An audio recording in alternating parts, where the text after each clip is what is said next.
राम राम। जय श्री राम।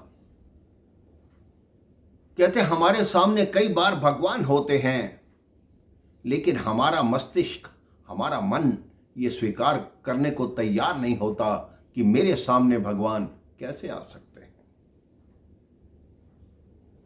किसी गांव में भगवान बांके बिहारी जी का एक बहुत सुंदर मंदिर था।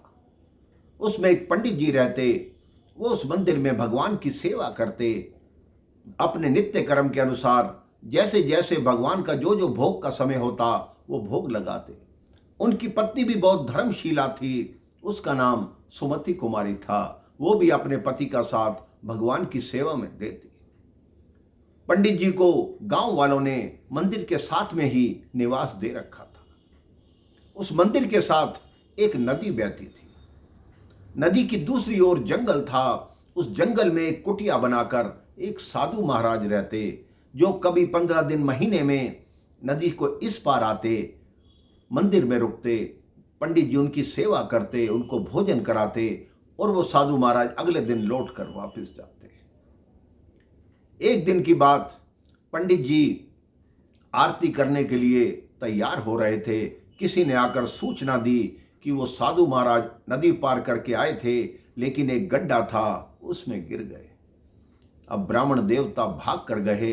उन्होंने साधु महाराज को गड्ढे से निकाला और अपने मंदिर में लाए। उन्हें स्नान कराया, उन्हें व्यवस्थित किया। उसके बाद आरती की। उन्होंने उन साधु महाराज की खूब सेवा की, उन्हें भोजन कराया।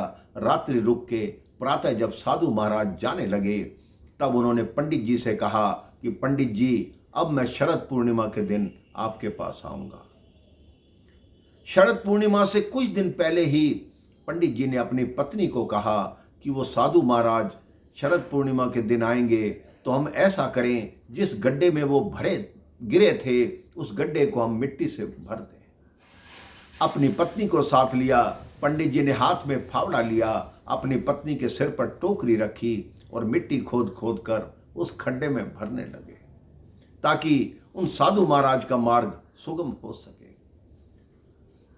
इतनी देर में दूर एक ग्वाला गाय चरा रहा था। उसने देखा कि ये पंडित और पंडिताइन सुबह से लगे हुए हैं, मैं इनकी थोड़ी सहायता कर दूं।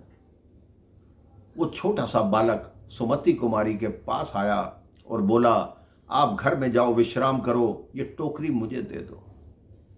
अब पंडित जी टोकरी भरते रहे, लेकिन उन्होंने देखा नहीं कि पीछे टोकरी उठा कौन रहा है।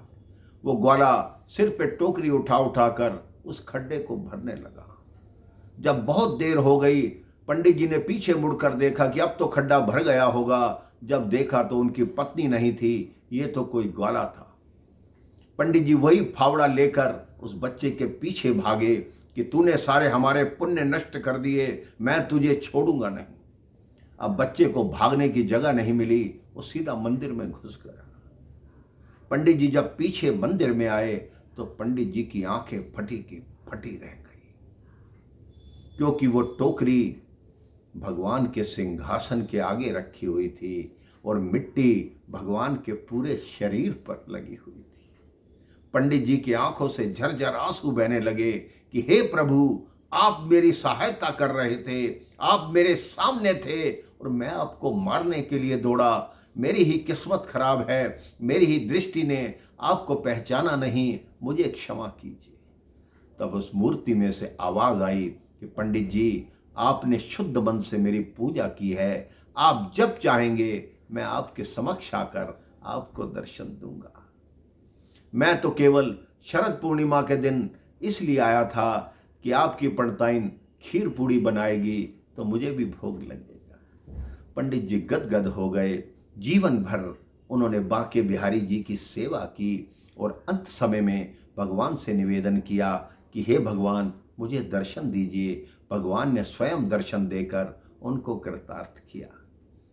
आप अपनी मन की आंखें खुली रखिए, न जाने किस रूप में नारायण आ जाए। कोई पता नहीं कि आपके सामने जो हैं वो क्या हैं, वो आपका कितना भला करना चाहते हैं। इसलिए किसी पर शंका मत कीजिए। अगर उसके लिए कुछ कर नहीं सकते तो उसके साथ बुरा मत कीजिए, प्रेम से बोलिए, मीठा बोलिए, आप सदैव खुश रहेंगे। राम राम, जय श्री राम, जय श्री कृष्णा, राधे राधे।